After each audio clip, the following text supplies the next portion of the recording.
jirani akkuma beekamu piipin tuni maaltu isi iyyisiise hajuu takka takkaaniin isinii hima waajjira keessa waan deemaa jiru waan godhaa jiru garaagarummaa Oromoo fi sabaa sablammii idduutti akkaataa gartee ololli faca'utti Oromoo fi Oromoo idduutti numaatu akka waan mootummaan Jimmaa faan tuqamtee Jimma haa maarree haa jedhanii viidiyoo asirra deemtu san hunda ni gartan san hunda akka namni dhaadheessee iyyisiisee gartee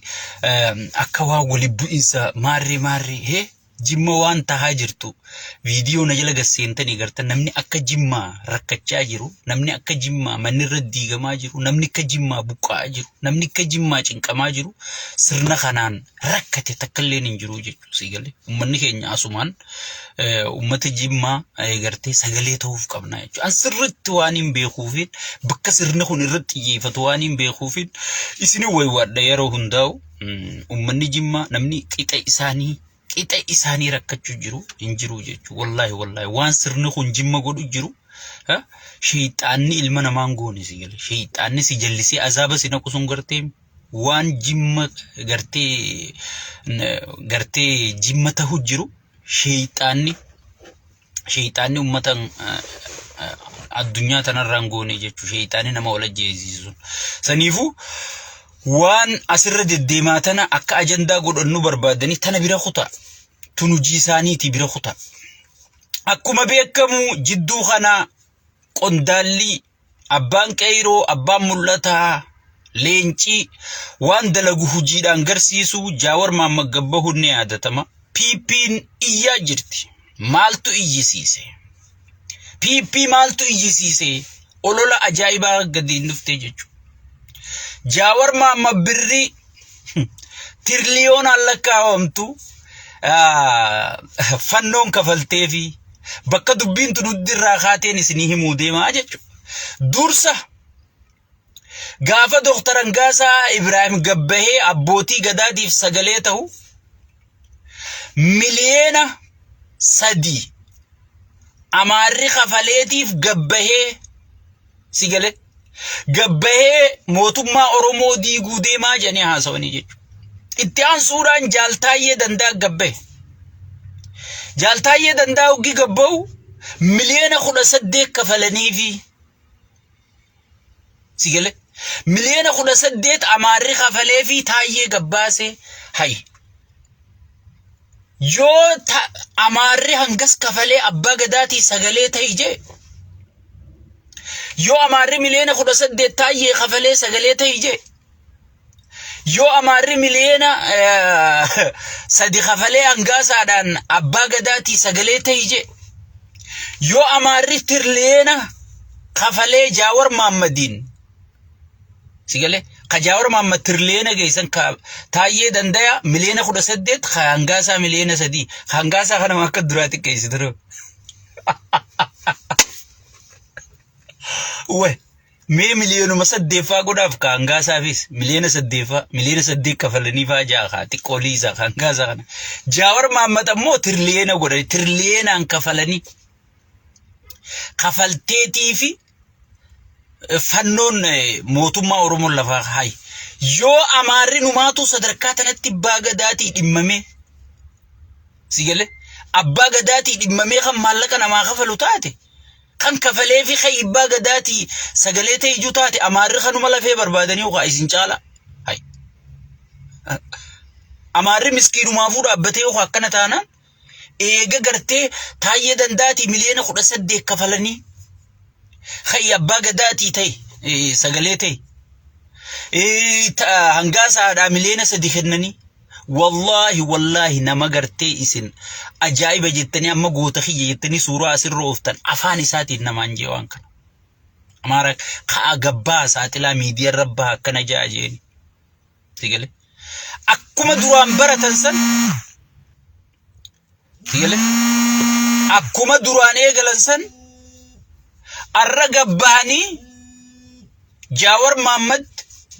taraa duraa maaliin dhufan Jaawar Mahammad daldala eegalee muyyaalee fi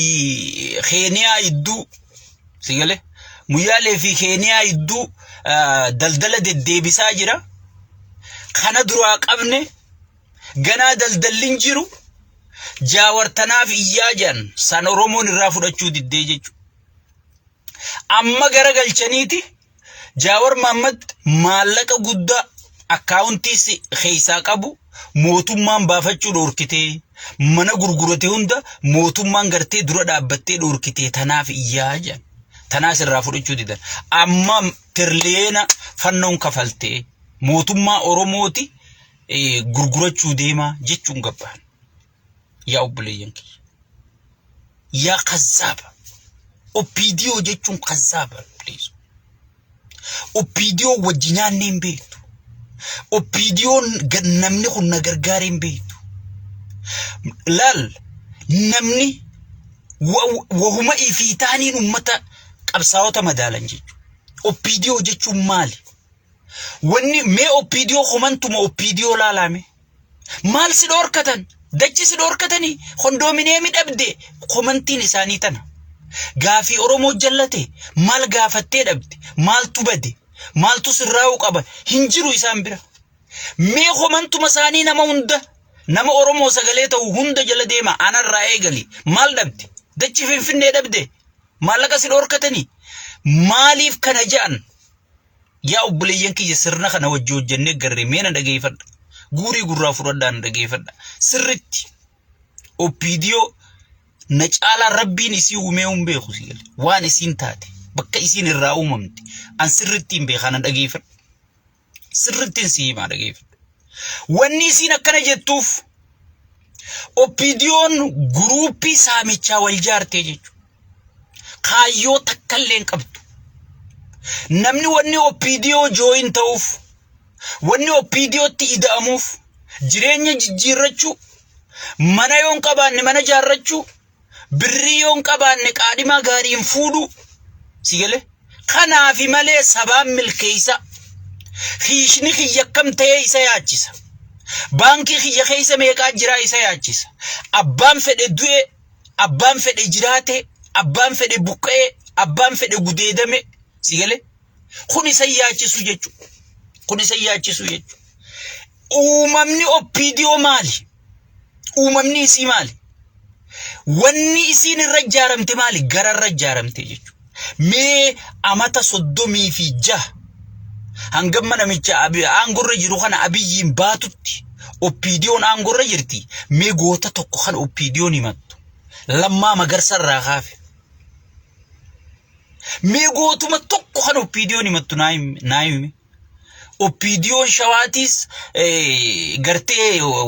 eenyuun dhaadatti narraayime Taddasaa Birruutiin dhaadatti Opidioon Arsiitiif Waaqoo Guutuutiin dhaadatti Opidioon Arargee Jaarrabbaa Gadaatiin dhaadatti tajimmaa waan isiin dhaadattuun hin beeku so Opidioon hundinuu goota gartee wanni kanaan dhaadatti jechuudha gootaa hin qabdu maaliif goota hin qabnee jiina gaafa takka takkattiin si deebisa kaayyoon qabdu goota qabaachuuf kaayyoo si barbaachisa galma si barbaachisa goolii itti galchuu deemtu barka galma jechuun bar amma taphattoonni kun hundi wanni dirree keessa kubbaa ari'uuf maali galma qaba bakkatti goolii dhiituu deemuu qaba namni wanni gartee siyaasaa dalaguuf maali goolii qaba jechuudha tanatti bar Opidio wajji walii galuu dirne nyaadhaa quufaa bashannanaa dhawadhaa bashannana paartii teenya keessa kanaa jiraa hiraari naasayinaa siin jedhanii bar yaaboo namni buqqa'e yaaboo namni dhabame yaaboo namni kana ta'e yoo ati jette aboo nurraa hiraar dhiisi hanga jirtu nyaadhu siin jaansi gale hanga jirtu nyaadhu dhugii bashannanii tabadaa na'u siin jaansi gale amaara kana hunda indazaa na'u jechisiisi enjoy godhi kanarra jaaramanii jechuudha tanaafi isiin maaltu bade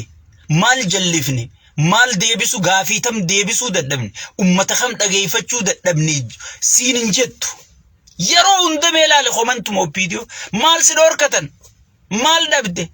dachi dhabde kondomineemi dhabde maarre dhabde sigale ha ja'aniiti gartee Opidioon gartee kaayyoon isii waan garaa taateef garaa nama mataalti jechuudha wanni qabsaa'onni Oromoo marti wajji dalaguu dadhabaniif maali sigale wanni qabsaa'onni Oromoo wajjin gartee dalaguu dadhabaniif maali jiina qaba. Qabsaa'onni Oromoo kun Sheek Abuu Tarraa eegali gaafii qabna. Gaafii sabaa qabna. Gaafii akka saba gaafan hanga dhuunfaa deebitutti gaafii gaafatamtee jira jechuudha. Gaafiin tun isii bira hin jirtu. Tana walii galuu dadhabe namni hundi. Namni wanni qabsaa'uuf bara Opiidiyoo biratti hoggii asii diyaaspooraan kun darsa guurratee shaantaa qabatee bira galu bar wahuma akka isaanii dalagaa barbaada dhufee fakkaatti. Ameerikaa irraa dalagaa dhabe, Awurooppaa irraa dalagaa dhabe, Kanaadaa irraa dalagaa dhabe, Awustiraaliyaa irraa dalagaa dhabe, wahuma akka isaanitti gartee dalagaa barbaadachuuf, mana jaarrachuuf, ummata saamuuf, ummata zarafuuf siigalee.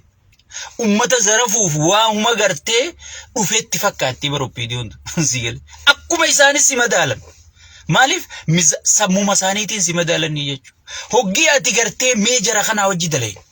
Cinaacha dadhabaa isaan qaban guunneetii fi cinaacha bakka dadhabduu isaan qaban qabneetii fi jabeenya isaan qaban jabeessinee fi mee isaan kanaa hojii fuula duratti tarkaanfannaa ilmaan Oromoo lafa qabate irra duuluun hin ta'u jedhanii namni nu caalaa Opiidiyoo jala dhaabbatee hin jiru jechuudha. Namni nu caalaa Opiidiyoo jala dhaabbatee hin jiru. Amma tanneen Opiidiyoo jettee asii waccu fasaamiin bakka gartee jarri Sheek Abuu Tafaarraa ariitan. Sigalee nu naqa. Mee Opiidiyoo yoo bakka qabaatte haa isin nayitu gamma. Sagalee taanee fi maarree taanee fi girrisaa afaan qabsiifne maarree afaan qabsiifne jedhan. Sigalee maal afaan nama qabsiifne? Haasawa beektan. Sigalee mimma wooma Opiidiyoo jalatti hafe laali. Wooma bilziqinaa jalatti hafe waan haasawan beeyin. Waan gartee maqaa rabbiitiin kakachaa kijiba haasawa. Waan gartee Opiidiyummaan isa ergattu sun hoggii inni laayif irratti ol ba'e ni dhokattii bar kaameraa jala yaa rabbi dhufee maaluma ji'uu deemarra. Yaa rabbi dhufee maaluma firraa albaatii akkam ganna kuu deema. Sadarka waan kana qofaa isaan jalatti hafee jechuudha. Waan maanaan qabne waan jibba irratti hundaa'e. Nuti Abiyyi Ahmed irraa jibbaa takka hin qabu. Shimallis irraa jibbaa hin qabu. Sirna isaanirraa jibbaa qabnaa jechuudha. Isaan ammoo dhuunfatti jaawaruma nama jaamu jibban. Siyaasaan jibbaan hin gaggeeffamtu sigalee. Mee sirni keenya kana deebise kanaa fi Abiyyi jala dhaabbanna jedhanii takka wanni isaan siyaasa waliin jirtu. Sigalee. Takka wanni isaan siyaasa waliin jirtu. Qabiinaa taayin. Mee billaayifuma isaanii barruu isaanii takka jala deemu. Arraba Jaawar, arraba Sheek Abuu, arraba Saayyee, arrabuma gartee nama gartee kaayyoo qabu kana malee hin jiru jechuudha. Kanaafuu waan bazaa kaayyoon qabneetu isaan jalatti hafi malee namni gaafii ummataa alaabaan Oromoo mee afaan Oromoo federaala ta'ee Oromiyaa daangaan isii kabajame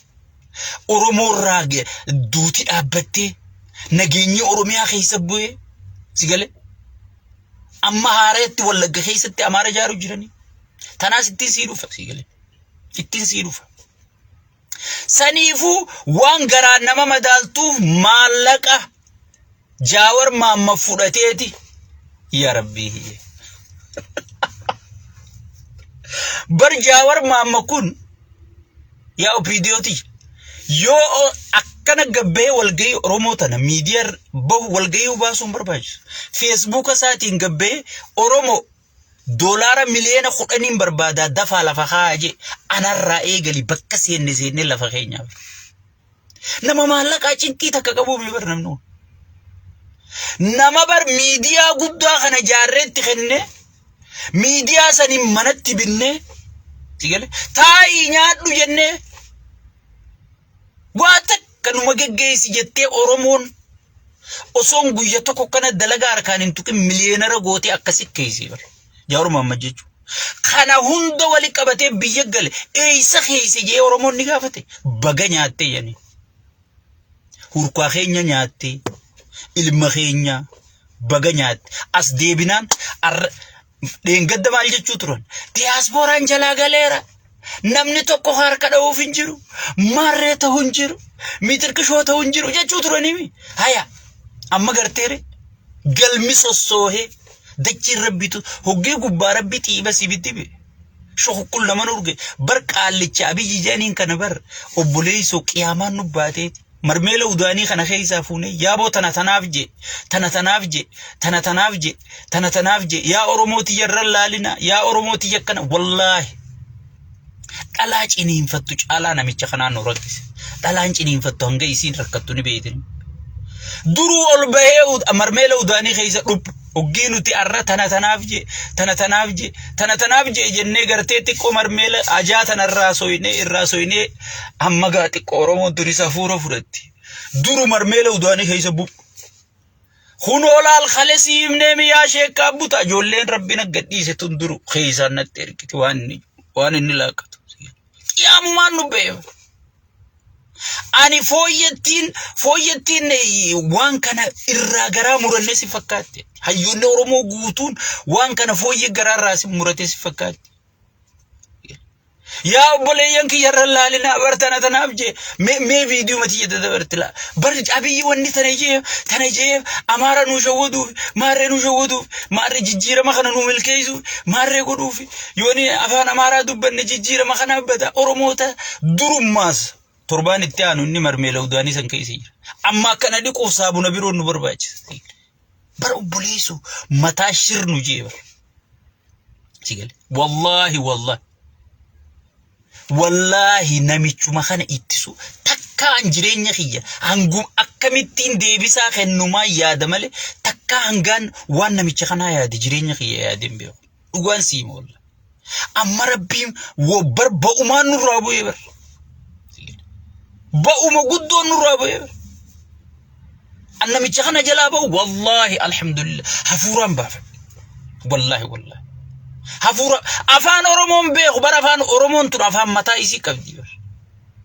memma jaawar kana laali afaan oromoon beeka lamma magarsaa maaliif itti maraatan gaafi oromoo deebise sigale daangaa oromiyaa kabachiise naayime no afaan oromoo beeka sigale kun afaan oromoo tun beeku bar ijakka harree wadalabba guddaa khiyyaa tokko godheetuma akkana ijabaasee as Itoophiyaa tanaa humbe sigale qiyaamumaan nu bahe buleessu akkasitti raadhiinee urgaawuu dideensiin je isin dheengadda jaawar gartee maarree tahee mana OMN gurgurate maatirkisho baga gurgurate siin jette oromo maarree fichisiis miitirkishoo fi ilmaan keenyaa baga fichisiis sigale dachiin sossootee jechuudha osoo jaawar ta'uu baatte silaa olollii sin oftan dachi jala dabarse namni arra waan jaawar maammatta hin arkin namni mizaana jaawar qabun arkin sigale wallahi balla laal alaabaa tana rabbii si harka alaabaa jaalalatan dur alaabaa jaalalatan jaarrabbaa gadaatis numa jira bar rabbi rahmataa godhuuf leencoo wanta narraayime waaqoo guutuutis numa jira osuma manguddoon teenya kabajamtuun dhaaba kana nuu dhaabde jirtuuti leencoo lutaa kana jala alaabaa isaa jira akkana godhachuu ture namni VIP deemuu ture osoo manguddoon teenyatu waan nyaattu faa dhabdu waan kiraa kafaltu faa dhabduuti namni leencoo kanaan gartee mana kiyya kootu farshoodhaan maaliin leencoo kana afeeruu ture jechuudha alaabaa sana eenyu harkaa fudhate leencoon maaliif gaafas oromoon akkasitti itti timte addunyaa tanarratti oromoo beeksisee siyaasaa tanaan bakka hundaa isaa mul'ata mallas biraa isaa mul'ata Ameerikaa biraa isaa mul'ata kana bakka hoogganaan oromoo janiiti oromoon gartee jala qaceeltee manguddoo teenya tanallee dhiifte alaabaa sana eenyuutu guututti irraa fuudhe Jawaar Mohammadii harkaa fudhatee jechuudha maaliif hojiin nu garsiisee jechuudha wayyaanee Ameerikaan hin cabtu jette jijjiirama hin dhufuu janii bar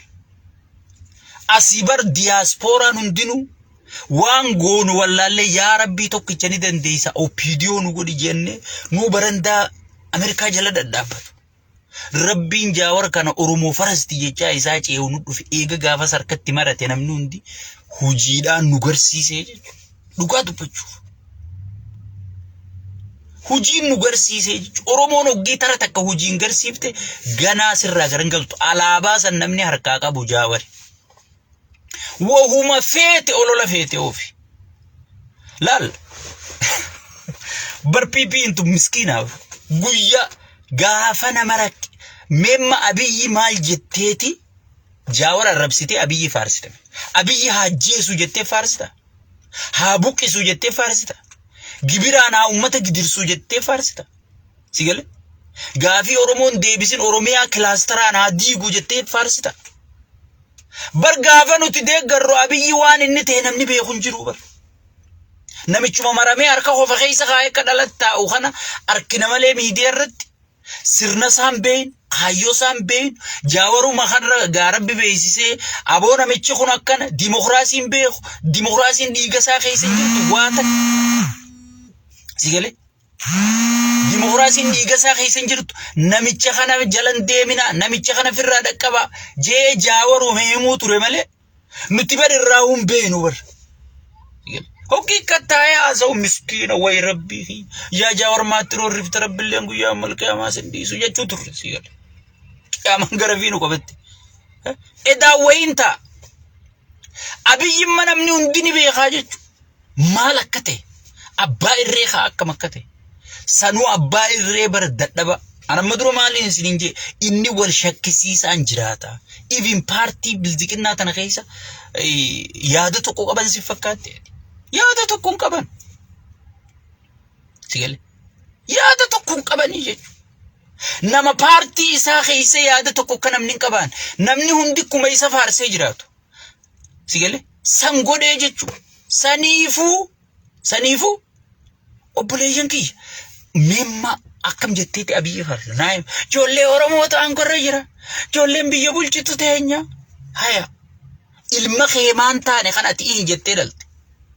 yo faayida sin qaban yo si jees yo si buqqis yo tanati qabdu yo qabeenya mana keeti gagguuree gurgure yo mana sirra gube ilmi kee kanati dalti gudeeda maal si god sheekoti manzaratan allaalina ilmaan teenna biyya bulchaata jettu kijibdu martisi hudduun isi waraabamtee jirti tan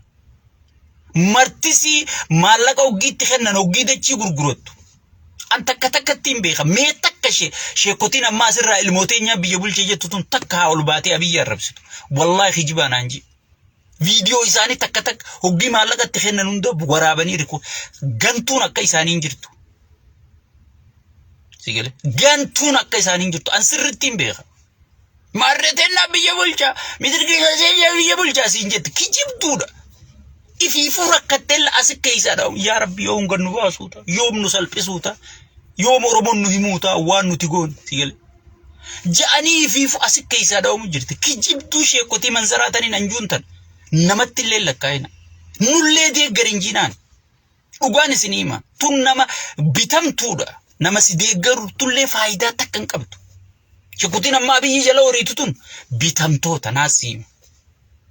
sigale marasi recordi godee harkaa qabu marasi recordi godee harkaa qabu saniifu dheengadda baaniiti namni gartee mootummaa tana dura dhaabbatu jiru maarree dura dhaabbatu jiru jaanii ololoo oofan Jaawar Mohammad diasporaan hin simattu way maarree hin ta'u way miitirqishoon ta'u jaaniiti gartee iyyuu turan hojiidhaan garsiise amma maaliin gabbaan maallaqa nyaate baga nyaate fannoo miti shayxaanarraa waa nyaatu baga nyaate maal fitta naamatta baga nageef amaarree obboleeyyan keenya bar ati amaaraa wajji fuuteeti oromoo buqqifta amaararra jaarteeti maqaa fannootiin oromoo gachisiifta qalchisiifta gudeechisiifta nuti oromoo amaara kee obboleeyyan keenya wajji taane yoo bilisoomne maal qaba sigale ani wanniin dhugaa jala mureesitti himu Jaawar joolleen amma jirtu tun takka faayidaa oromoo gurgurtu takka hin jirtu Jaawar rakkina faayidaa oromoo gurguruuf hin qabu xiinxalaa addunyaa akka gartee namicha Libnaan san maqaa isaanirraa himi Al Jazeeraan hundi dhaqee irraa fudhatu Abdul Bari kan jedhaniin san Al Jazeeraan dhaqee oduu irraa fudhatu san CNN dhaqee iccitii addunyaa tanarraa fudhatu san nama akkasiiti Jaawar Mohammad nama gartee addunyaa tanarra deemee biyya fedhe gorsee jiraachuu danda'u jireenya isaati mee maal dhabeetimma fannurraa fudhate yoo fudhatee baga fudhate maal fidda baga amaaraa wajji walii gale ati bara amaaraa wajji walii galtee nu dhiitu jirta bara ati mataan kee Daani'el Kibrati wajji walii galtee nu dhiitu jirta bara